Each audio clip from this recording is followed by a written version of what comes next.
Ship कसं करतं? पीक कसं करतं? पीक. आणि टायगर कसा करतो? डॉग कसा करतो? आणि माऊ कसं करतं?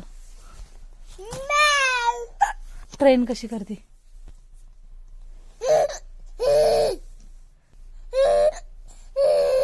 फायर ट्रक कशी करते?